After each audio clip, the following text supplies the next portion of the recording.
अयोध्या के राम मंदिर में दान चोरी मामले में मचे घमासान के बीच बीएसपी की अध्यक्ष और यूपी की पूर्व मुख्यमंत्री मायावती ने बड़े स्तर पर जांच की मांग उठाई है।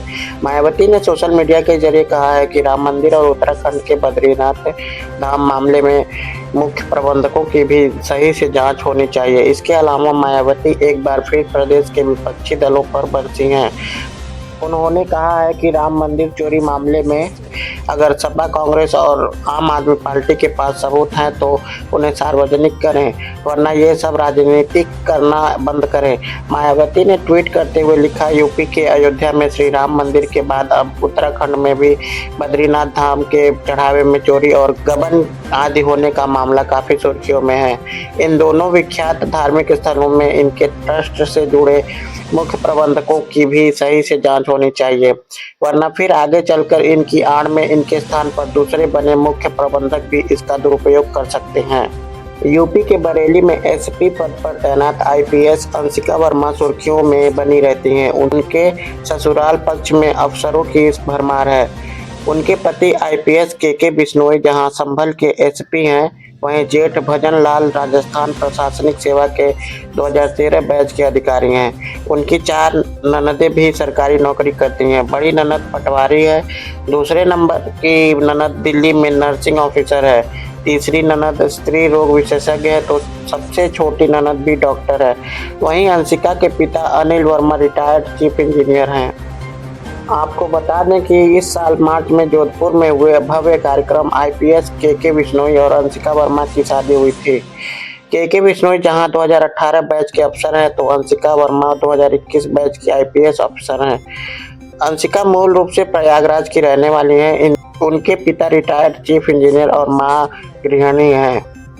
सीहोर कलेक्ट्रेट में जन सुनवाई के दौरान एक मार्मिक तस्वीर सामने आई है। 95 वर्षीय महिला अपने बेटों से जमीन वापस लेने के लिए गुहार लगाई है। महिला का आरोप है कि बेटों ने जमीन लेने के बाद हमें लावारिस छोड़ दिया है। किसी शायर ने क्या खूब कहा है कि इंसान की हसरत की कोई इम्तिहान नहीं होती है। जयपुर में शायरी को चरितार्थ करते हुए एक कलयुगी बेटी ने अपनी ही मां को रास्ते से हटाने के लिए इंतहा की हद पार कर दी। बेरहम बेटी ने न केवल अपनी मां की हत्या की साजिश रची, बल्कि हत्या करने वाले को 7 लाख रुपए की सुपारी दे दी। किसी को शक न हो इसके लिए उसने हत्या को एक्सीडेंट का रूप दे डाला। मां की मौत के बाद बेटी ने सुकून से सो गई, लेकिन उसके मामा ने उसकी नींद उड़ा दी। मामा ने एक्सीडेंट में हुई मौत पर शक जताया। फिर पुलिस ने जांच शुरू की तो पूरी करतूत सामने आ गई। पाकिस्तान से तनातनी के बीच अफगानिस्तान के एक मंत्री अचानक भारत पहुंच गए हैं। भारत हमेशा से अफगानिस्तान का मददगार रहा है। इस बारे में भारतीय विदेश मंत्रालय ने भी पोस्ट किया है। अफगानिस्तान के मंत्री जी गर्मजोशी के साथ स्वागत की विदेश मंत्रालय ने एक तस्वीर भी सोशल मीडिया पर पोस्ट की है। भी घर में कुत्ता पालने के शौकीन हैं तो यह खबर आपके लिए एक बड़ी चेतावनी है। मध्य प्रदेश के जबलपुर में करीब 6 साल पहले एक पालतू कुत्ते द्वारा 8 साल के मासूम बच्चे को काटने से मामले में अदालत ने सख्त रुख अपनाया है। जेएमएफसी कोर्ट ने 60 वर्षीय कुत्ता मालिक को जानवरों के प्रति लापरवाही बरतने के आचरण का दोषी पाते हुए सजा सुनाई है। अदालत ने आरोपी गेविन डिसूजा निवासी कौशल्या अपार्टमेंट जबलपुर को धारा 289 के तहत दोषी करार देते हुए कोर्ट उठने तक की कैद और 1000 रुपये जुर्माने की सजा सुनाई। हालांकि कोर्ट ने उन्हें गाली गलौज और जान से मारने की धमकी देने की अन्य धाराओं से बरी कर दिया है। सोशल मीडिया पर वीडियो डालकर दावे किए जा रहे हैं कि अरुणाचल प्रदेश में भारत के अंदर कई किलोमीटर चीनी सेना घुस चुकी है, लेकिन भारत में रॉ के लिए काम कर चुके एक जासूस ने बताया है कि जिन वर्दी वाले लोगों को चाइनीज फौज बताया जा रहा है, वे दरअसल नॉर्थ ईस्ट के विद्रोह संगठन के लोग हैं। शादी के बाद पिता अपनी बेटी के घर का पानी ग्रहण नहीं करते। सनातन और मारवाड़ की इसी पारंपरिक दुविधा का तोड़ निकालने के लिए जोधपुर राजघराने की एक राजकुमारी ने जो अनोखी चतुराई दिखाई, उसकी गवाह आज भी सन सिटी की ऐतिहासिक धरोहर बन खड़ी है। मारवाड़ की इसी अनूठी परंपरा का मान रखने और पिता की प्यास बुझाने के लिए जोधपुर के महाराजा मानसिंह की बेटी सिरे कंवर ने एक ऐसा रास्ता निकाला जिसने न सिर्फ इतिहास रच दिया बल्कि पूरे शहर की जल संकट की समस्या को हमेशा के लिए खत्म कर दिया। राजकुमारी सिरे कंवर का विवाह महाराजा सवाई जगत सिंह के साथ हुआ था।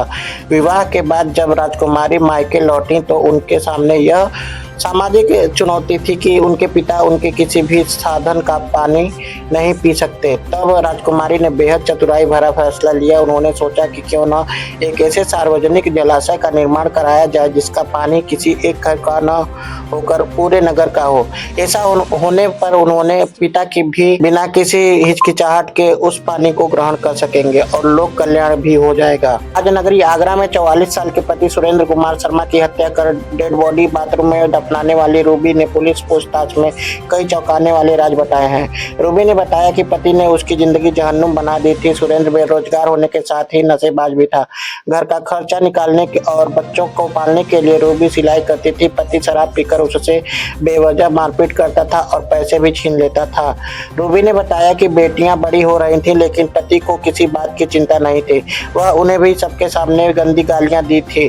किसी रिश्तेदार से भी उसकी नहीं बनती थी। बीते 16 मई को सुरेंद्र ने राजस्थान के भरतपुर में अपने मामा के घर जमकर बवाल किया था।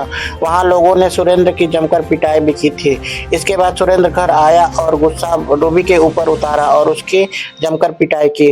भरतपुर कांड के बाद रूबी को एहसास हुआ कि पति को जिंदा रहना और अब उसके लिए ठीक नहीं है।